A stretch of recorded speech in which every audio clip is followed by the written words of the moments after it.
Voilà, je suis là. Et curieusement, comme par chance, je rencontre un ami qui est sénégalais d'origine, qui habite ici, et qui est aussi surpris de voir que cet événement qui est un événement important, on appelle ça monument, mais chez nous, un monument, ça a quand même une grande dimension. Et quand on voit le rôle joué par cette conférence dans la misère qui s'ensuit en Afrique, où on a partagé des peuples, on se demande pourquoi ça doit être une petite plaque. C'est même invisible. Hein. Le matin, je suis parti jusqu'à là-bas, je ne l'ai pas vu. Tu n'as pas voilà. vu. Ouais. Donc là, j'ai fait le chemin retour, je regarde maison par maison. Ouais. Et par hasard, je suis tombé dessus. Et toi, d'ailleurs, au moins, toi, tu as réussi seul. Parce que moi, quand j'en ai parlé à ma collègue ici dans le réseau, ben, il a fallu un temps pour chercher. Voilà. Parce qu'on se disait, mais c'est où? Et comme par hasard, on a dit, ah, mais il y a une carte là-bas, peut-être c'est là. Mais pour l'Afrique, ils ont été très très surpris qu'il s'est passé des choses ici sur l'Afrique. Un ami aussi m'a dit que c'est parce que la colonisation était un sujet très tabou en Allemagne. Après, je ne sais pas, je ne connais pas très très bien le pays. En Angleterre, on en parle facilement de la colonisation, c'est un sujet terre à terre. Voilà. En France, un peu tabou. En Allemagne, après, je ne sais pas, apparemment c'est très très tabou.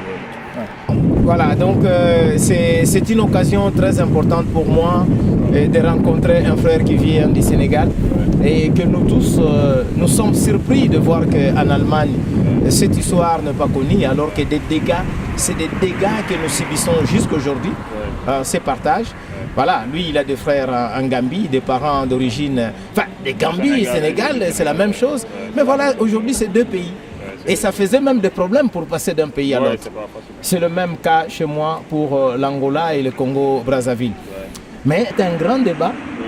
Et en Allemagne, c'est tout un problème parce que c'est le peuple en Namibie qui ont été sacrifiés lors de la colonisation allemande. Et ce peuple exige l'indemnisation. Et c'est presque pareil. Donc vous voyez, ils sont enchaînés. Et au Congo, par exemple, Léopold II ont coupé les mains pour avoir le caoutchouc. Et l'histoire du Sénégal avec Gorée, qui est un lieu symbolique, mais il faut lutter pour que ce ne soit pas un lieu touristique en faveur des multinationales. Et c'est ça le danger. C'est ça, tout ce qui permet de lutter contre ça, c'est l'éducation. Ça passe par l'éducation. J'ai vu aussi. Voilà, c'est un problème global.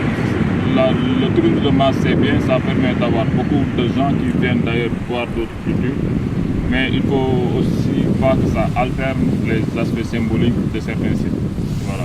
Oui, merci beaucoup. Et donc, que vive l'Afrique, que vive la solidarité internationale. J'ai des problèmes avec les mains, mais voilà, merci. Merci beaucoup. Merci. Okay. Au revoir.